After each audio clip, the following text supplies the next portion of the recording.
In the spring of 1841, in the American South, a man did something that even slaveholders could not bring themselves to defend. Silas Rutledge, the owner of one of the region's largest plantations, announced publicly that from that moment on, full authority over his daughter, Catherine, would be placed in the hands of an enslaved man. Not for service, not for punishment, not for temporary care, real authority. A decision so extreme that if it had not spread by word of mouth, no one would have believed it.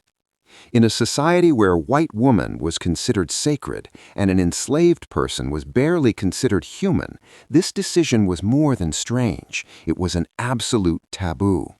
Yet Silas was neither drunk nor insane. He knew exactly what he was doing, because years earlier something had happened inside his house that could no longer be hidden by ordinary rules. The Rutledge family, within that prevailing system of thought, was considered respectable. They owned land, produced crops, and held enslaved people who worked without names. Silas was an orderly, calculating man, hungry for status. His wife was a quiet woman who cared more about account books than elite social gatherings. Catherine, their only child, was a silent and observant girl who watched more than she spoke. Everything began on the night Catherine's mother noticed several names crossed out in the plantation ledger. Names that had not been sold, had not died, and had not escaped. They had simply been erased. That same night, she asked her husband where those people had gone. Silas did not answer. He only said such matters were not her concern. 1 week later, she was dead. They said it was a tropical illness. They said her body could not endure it. And the case was closed. But for Catherine, nothing was closed. If you're inspired by this story and want to hear more stories like it, like the video right now, subscribe to the channel, and share it with your friends. After her mother's death, the house changed, not through noise, but through silence. Nighttime visits increased. Men who were respectable by day came and went quietly at night. The cellar, always locked, was sometimes lit, and one night Catherine made a mistake that shattered her life. She looked. What she saw was not something that could be dismissed as imagination, not for a child, not for any human being. From that night on, Catherine was no longer just the daughter of a plantation owner.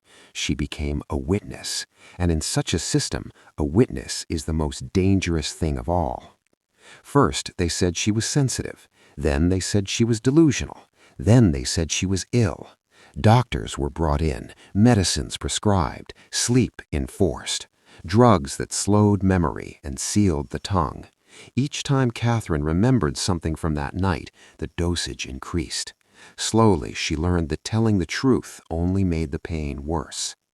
Silas Rutledge believed himself to be a caring father. He thought he was protecting his daughter, when in reality he was protecting himself, his standing, the law, and the men who would destroy him if the truth escaped. And when he realized that medicine alone was no longer enough, he made a decision no one could have imagined. He placed his daughter under the authority of an enslaved man named Elias. Elias was a man whose family the system had taken from him years earlier, not with whips, but with contracts. He was quiet, precise, and skilled at survival. The moment he entered the house, he understood that this was not about healing, it was about forgetting.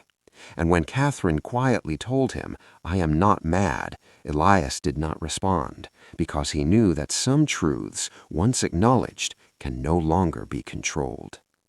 And so began the story of a girl whose father, in order to preserve order, handed her over to a slave, a decision meant to silence everything, but one that instead marked the beginning of collapse. After the day Silas Rutledge handed full authority over his daughter to Elias, the house no longer felt like a home and became more a place of constant surveillance, of vigilance born not of compassion but of fear, a silence in which everything was heard and nothing was said. Elias quickly understood that this responsibility was not a gift but a carefully set trap. Because if control slipped, he would be the first to be sacrificed. a slave who appeared to have authority, yet possessed no rights at all. Still, he began his task cautiously, without sudden changes and without drawing attention, relying only on small adjustments that seemed insignificant on the surface. He shifted the timing of the medicine slightly, reduced the doses just enough, and allowed Catherine to remain awake for longer hours. The result was not what Silas had expected.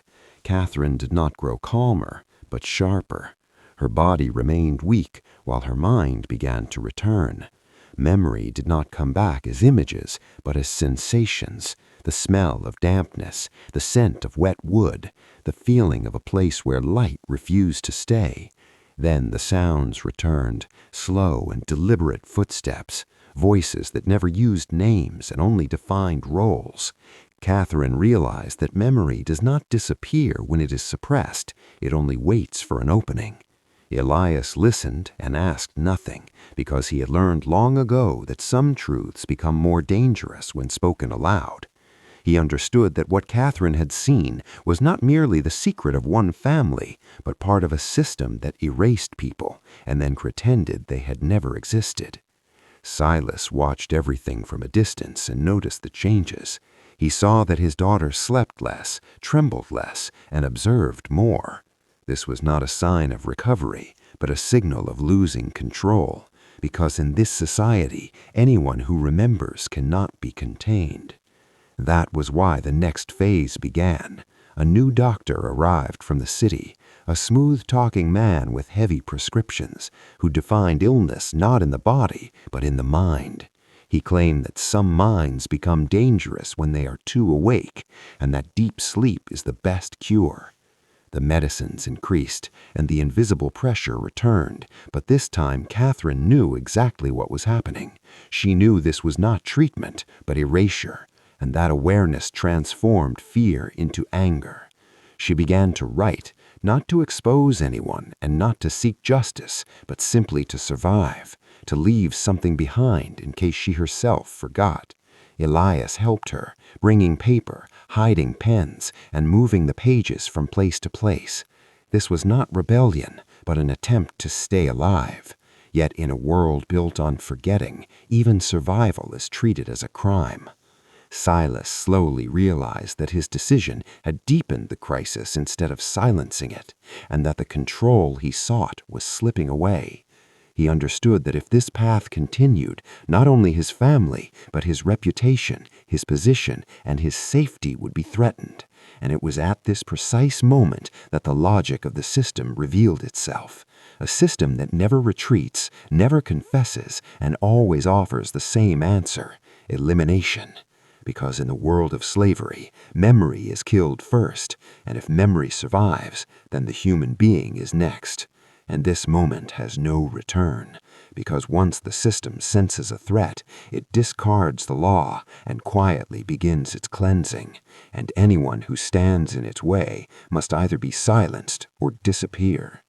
Elias knew this, and Catherine knew it too, yet neither of them had any path back, because the truth had been seen, and truth never hides itself again, even if it takes years. And in the end, this awareness pushed the Rutledge house toward collapse, because a decision made to enforce silence turned into the beginning of sound, and nothing could be gathered back together. Not the house, not the family, and not the system that had been built on fear for years, and had now developed its first real fracture. And from this point forward, nothing was truly controllable anymore. Because when forgetting is broken, the system either kills or dies. And this story begins exactly here, at the point where no one can pretend that nothing has happened, and everyone knows that what is coming is only a matter of time. Not if and not how, but who will be erased first, and who will dare to remain, to watch, and to refuse to forget the truth, even if the cost is everything. Because in this world, some decisions are made to preserve order, but in reality, they are the beginning of destruction. And this truth reveals itself slowly, yet mercilessly, and no one escapes it, ever. After Silas realized that the medicines no longer silenced Catherine, he decided to seal the environment just as tightly as he tried to seal her mind. Doors were locked earlier, curtains were drawn, and the servants learned to release even their breath more quietly. Elias appeared to be nothing more than a caretaker, yet in truth he had become the guardian of the house's most fragile secret. And every time someone passed through the hallway, he felt the rope around his neck tightening. Catherine now trembled less and saw more, and this clarity was more dangerous to her father than any scream. She stayed awake at night, fixing sounds into her memory like nails. The smell of dampness and wet wood returned, and with each scent a half-formed image rose. A lit cellar, men in clean clothes, hands that never touched the soil of the plantation. Catherine began assembling the details, not to become a heroine, but to be certain she was not deceiving herself. Elias saw that the return of memory was like a slow-burning fire, and knew that if it flared too quickly, everything would be destroyed. So he divided the writings into pieces, separating each page and hiding them where no one would suspect, beneath the lining of a pillow, behind a loose brick in the storehouse, inside the bottom of a rusted bucket. When Silas noticed Catherine's diminishing sleep, he summoned the town doctor again, the same smooth-tongued man who said Catherine must be kept away from stimuli, and Silas heard this sentence as permission. Stimulus meant anything that reminded Catherine of the past, including Elias. He altered Elias's work schedule, added guards to the corridors, and even once declared before everyone that a slave must know his place. Elias remained silent, but his silence was not surrender. It was calculation, because any reaction would have been exactly what Silas wanted.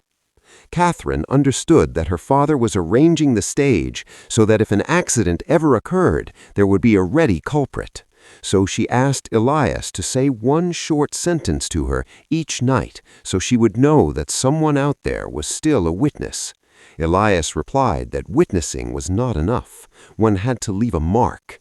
And that same night, he spoke for the first time with words that carried no threat, but only truth. He said that if Silas sent her away from this house, he would not let her live. He would only change her name. Catherine closed her eyes and understood that her father's plan went beyond exile. Silas had decided to send his daughter to a distant asylum, a place where illness became a sentence and every protest was recorded as an attack.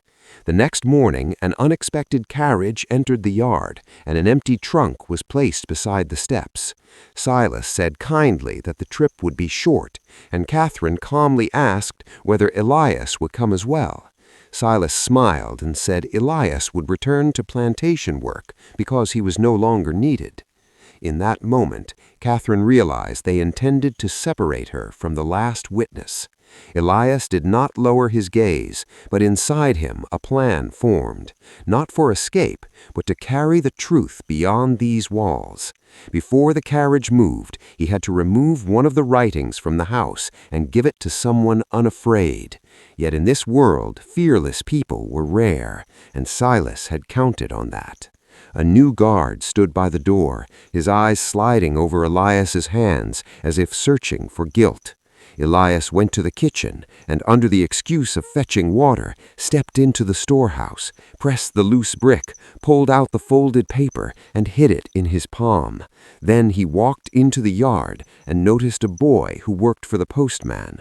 The boy did not fear the enslaved because he had not yet learned to trade in fear. Elias dropped a coin into the dirt so the boy would bend down, and in that instant slipped the paper into his pocket. He only said, "Give this to Mrs. Harper tonight." And episode 3 ends at the moment the wheels of the carriage begin to turn, while Elias still does not know which path holds less death. As the carriage wheels began to turn, it was a sign of relief for Silas, but for Catherine it sounded like the lock of the final door closing inside her mind. From behind the curtain, she looked into the yard and saw Elias still standing there, motionless, like someone being buried while still alive. Their eyes met for a brief moment, not for farewell, but for reassurance that nothing unfinished remained. Elias knew that from this moment on, every second could be his last chance. He returned toward the storehouse, not to hide anything, but to be sure. He touched the loose brick, found the space empty, and that alone was enough to know the truth had already left the house. At the same time, Silas stood on the porch watching the carriage move away. He breathed easily, believing the problem was solved. The daughter was gone, the witness silenced, and the house back under control. But control is always a short-lived illusion. The guards remained at their posts, yet the looks on their faces had changed. Everyone sensed something that had no name, an invisible weight lingering in the air. Elias did not return to plantation work, not that day, not in the days that followed. He began moving along the edges, places where he was seen less, questioned less, and recorded less. At night he spoke quietly with the workers, not about the cellar, not about Catherine, but about names, about erasures from the ledger, about people who were there one day and gone the next. He knew that when names are placed side by side, a pattern emerges, and a pattern is more dangerous than a confection. Meanwhile, Catherine sat in the carriage with her eyes closed but her mind awake. She could not see the road, yet she understood that every turn carried her farther away, not only from the house, but from the identity she once had. A nurse sat beside her, answering every question with a smile, but Catherine knew that smiles always come before the medicine. At the first short stop of the carriage, the postman's boy was standing there. The paper weighed heavily in his pocket. He did not know what it was, but he knew he must not open it. That same night, the letter reached Mrs. Harper, a woman whose husband had disappeared on that very plantation years earlier. She read the paper, and for the first time understood that it had not been madness, it had been a pattern, an erasure, a system, and now she had proof. Elias stood on the plantation, unaware of where the letter had arrived, yet he felt that something had begun to move, not inside the house, but beyond it. Silas went to sleep that night in comfort, unaware that control had already slipped from his grasp. Episode 4 ends at the point where the truth, for the first time, passes beyond the Rutledge house and reaches someone who has nothing left to lose. And when truth reaches someone with nothing to lose, it does not remain silent. This moment marks the beginning of a new phase of the story, where the danger is no longer confined within the house, but spreads across society itself, and a system accustomed to silence slowly begins to feel surrounded, because the first witness has survived and the first piece of evidence is in motion. From this point on, the question is no longer what will happen, but who will strike first and who will be unable to escape. Because once truth begins to move, stopping it is no longer in anyone's hands. Episode 4 closes on this bitter awareness, the awareness that the game has begun, and no one will remain neutral, not Silas, not Elias, and not Catherine, because when a system begins to crack, it either repairs itself or it shatters, and this story moves toward a place with no return, where everything will be measured by the price of truth, not power, not wealth, and not law, but only by who dares to stand and refuse to forget, even if the cost is everything. And from this point forward, the truth will no longer remain hidden, because silence has been broken, and when the world loses its silence, it will never look the same again, and no one will be able to pretend that nothing has happened, because the truth has begun to move. After the night the letter reached Mrs. Harper, nothing was the same for her again. For years she had lived with questions no one ever answered. Her husband had disappeared, and everyone said it was an accident or an escape, but none of it was convincing. Now she held a piece of paper with no name and no signature, yet everything in it was clear. Names, times, patterns. She understood that this was not only her personal pain, but the story of many people who never found the chance to speak. Mrs. Harper burned the paper not to erase the truth, but to preserve it in her memory, and she began writing the things she had buried for years. At the same time, Elias knew the letter had reached the right hands because the atmosphere had changed. Looks had grown heavier and behavior more cautious. Silas, however, sensed nothing. He believed that by sending his daughter away, everything was finished and the Rutledge name was safe again, while real safety had left that house years ago. Catherine in the asylum still did not know what awaited her, but she understood this place was not for healing. The walls were white and the sounds muffled. The nurses smiled, but their eyes were empty. On the first night, Catherine decided to say nothing out loud, not out of fear, but calculation. She had learned that if truth survives, it finds its way even in silence. Elias remained on the plantation and continued the work, but he was no longer just a slave. He had become a knot connecting stories. At night he placed names side by side and saw how many there were, those who should not have been gone. Silas gradually began to notice things he did not want to hear.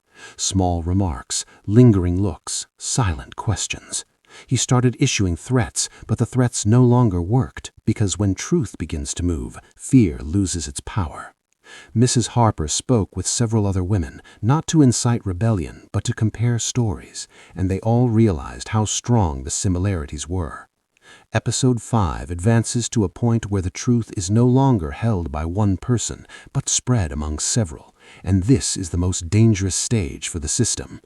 Elias understands that time is short, Catherine understands that patience is necessary, and Silas understands, too late, that he has lost control, because the truth is no longer imprisoned in a single house, but circulating in mouths and minds.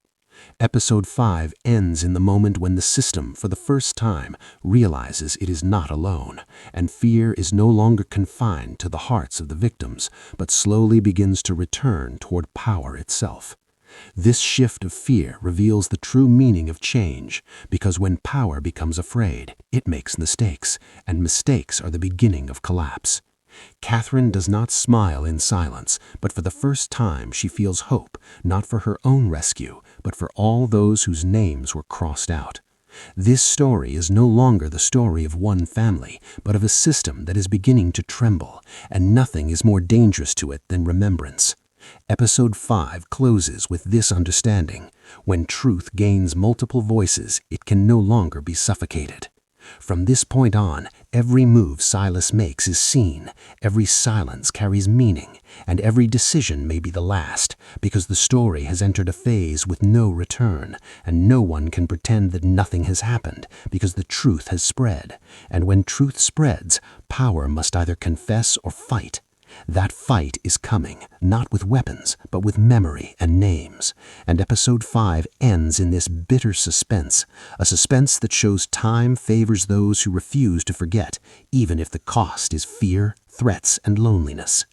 This truth, quiet yet ruthless, is spreading and will not be stopped, because the first step has been taken, and once the first step is taken, the path finds itself even in darkness, and no one can block it, because the truth has begun, and it remains.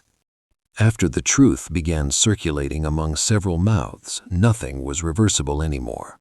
Silas felt this in his skin and bones, not through news or evidence, but through shifts in behavior.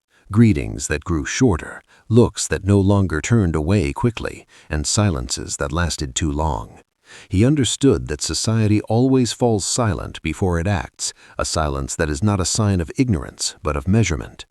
Elias recognized this phase because he had lived in silence for years. He knew that when people speak less, it means they are deciding, so he did not limit his connections, but refined them. He no longer spoke every name. He entrusted names only to those who knew how to carry silence. At the same time, Catherine, in the asylum, realized that everything followed patterns. Medicine had a schedule, glances were recorded, and questions were entered into files. She began counting, not out of madness, but for control. She counted how many minutes after the medicine sleep arrived, how many hours after waking the sounds returned. This knowledge was the only thing that kept her steady. In the house, Silas ordered a meeting, not an official one, but a gathering of men who never wrote anything down when they met. He spoke of concern, but did not say why, only that they must be careful, because the enemy begins from within, and everyone understood what he meant. In the meantime, Mrs. Harper received other letters, not in the same handwriting, but with the same pattern. The erasures had not stopped. She continued writing, and her notebook grew heavier, not from paper, but from names. Elias understood that if they waited, the system would strike first, so he sent a small signal, not to Mrs. Harper, but farther away, to a place where power had less reach. When Silas heard his name whispered in an unexpected place, he mixed anger with fear. He knew that if he did not strike, he would be struck. New orders followed, tighter restrictions, harsher control, and names that were not to be spoken. In the asylum, Catherine received her first letter, not bearing Elias's name, but marked with a sign only she would understand. She did not smile, but she breathed easier, knowing that beyond these walls something had begun to move. Silas stayed awake through the night, not out of remorse, but calculation. He wanted to know where to strike to end the story. But stories, once they reach mouths, do not end, they only grow larger. Episode 6 pauses here, at the point where every side knows a collision is near, not an emotional one, but a structural one, where either memory is erased or power steps back, and neither comes without cost.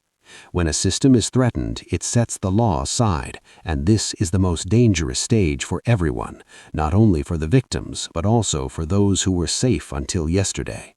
Episode 6 closes with this understanding. When the truth reaches the point of collision, either everything breaks or something new is born. No one knows which awaits, but everyone knows the time of concealment is over. From here on, this is no longer a story of silence, but of confrontation, a confrontation that either devours the system or forces it to change, with no third path. Because when truth begins to move, it either remains or it burns. This is not the end, but the closest point to explosion, an explosion that will illuminate everything, even what was hidden in darkness for years. After that, no one will be able to say they did not know, because the signs had existed for a long time, only no one dared to see them. Now, everyone must look, even if the price is losing everything. Episode 6 ends in this heavy suspense, a suspense that promises a collision is near and that no one will remain on the margins, not Silas, not Elias, and not Catherine, because the system drags everyone into the conflict, a conflict that does not begin with bullets but continues with truth, and this truth is no longer alone because it has been heard, and once it is heard, it remains. The morning after that heavy night, Silas woke with an unfamiliar feeling, neither fear nor certainty, but something suspended between the two. He knew he had spent the night awake, yet he could not explain why the house felt quieter than before. This silence no longer resembled obedience, it felt more like waiting, a waiting that concealed something within it. He ordered the guards to be doubled, not because of an external threat, but to control what was inside. Elias saw this change and understood that Silas had entered a defensive phase, a phase in which power no longer hides but shows itself openly. He moved with greater caution, spoke less and listened more, knowing that every sentence could become an excuse for a strike. At the same time, Mrs. Harper opened her notebook and for the first time read the names aloud, not for others, but for herself. She wanted to hear what had been suffocated in her chest for years. Each name carried an image with it, an empty house, a voice that had been cut off. She decided to show the notebook to someone who was neither afraid nor dependent. Catherine, in the asylum, slept less these days, not because of the medicine, but because the voices in her mind had grown clearer. She understood that once truth begins to move, even walls cannot stop it. A new nurse arrived, with eyes that asked too many questions. Catherine said nothing, but she saw everything. Elias no longer returned home at night, sleeping instead in the storehouses, places where fewer people looked for him. He knew the time of hiding had passed, and the time of choosing was near. Silas received an invitation from another city to attend a meeting that appeared economic on the surface, though everyone knew something else lay behind it. He accepted, believing his presence was a sign of power, while his absence might provoke questions. Mrs. Harper, on the way to meet the unknown contact, stopped and for the first time set fear aside, not because she had become brave, but because she had nothing left to lose. Elias put the signs together: Silas's invitation, the extra guards, the new nurse, and the letters that no longer remained hidden. He realized the confrontation was not only near, but already underway. Catherine looked at herself in the mirror and for the first time did not see herself as broken, but as changing. On the road to his journey, Silas sensed that something was wrong, not in the plans, but in the old trust he relied on. He felt the ground beneath him was no longer firm, yet there was no turning back. Episode 7 moves forward to a point where everything is in motion, not with speed, but with certainty, where decisions can no longer be postponed, and everyone must choose their place, not later, but now, because the system is closing its circle, and anyone who remains outside will either be crushed or exposed. Episode 7 ends under this pressure, a pressure that shows the time of watching has passed and the time of standing has arrived, because truth no longer waits and can reveal its final form at any moment, not according to the will of power, but by the command of reality. This reality will involve everyone, even those who believed they were distant. Episode 7 closes with this certainty. Nothing will remain hidden, and every next step will move either toward collapse or toward confession, and no one will escape these two paths, because truth is no longer scattered, but concentrated. And once it concentrates, the strike becomes inevitable, even if its timing is unknown. This heavy suspense carries the story to its final edge, an edge where collapse and transformation are separated by only a single decision, and everyone knows that the next episode will leave no place to hide, not for Silas, not for the system, and not for those who carried the truth, because the moment of trial is near, and nothing can be delayed any longer. And this time, the truth does not arrive quietly, but decisively, and it remains.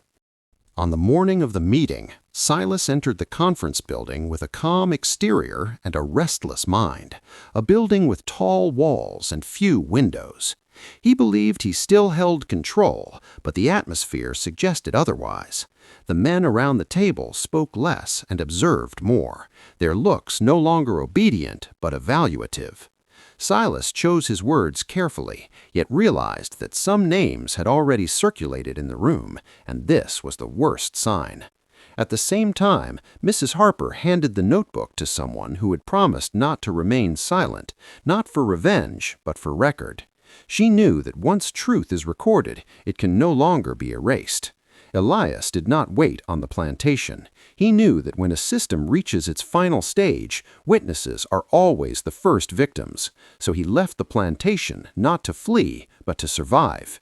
Catherine, in the asylum, requested a meeting not with her father, but with the chief physician. She spoke calmly, and for the first time, not of delusions, but of verifiable details. The doctor listened, and for the first time did not close the file. During the meeting, when one of the men spoke the name Rutledge aloud, Silas understood that everything was over, not with shouting, but with documentation. He tried to regain control, but control once lost does not return.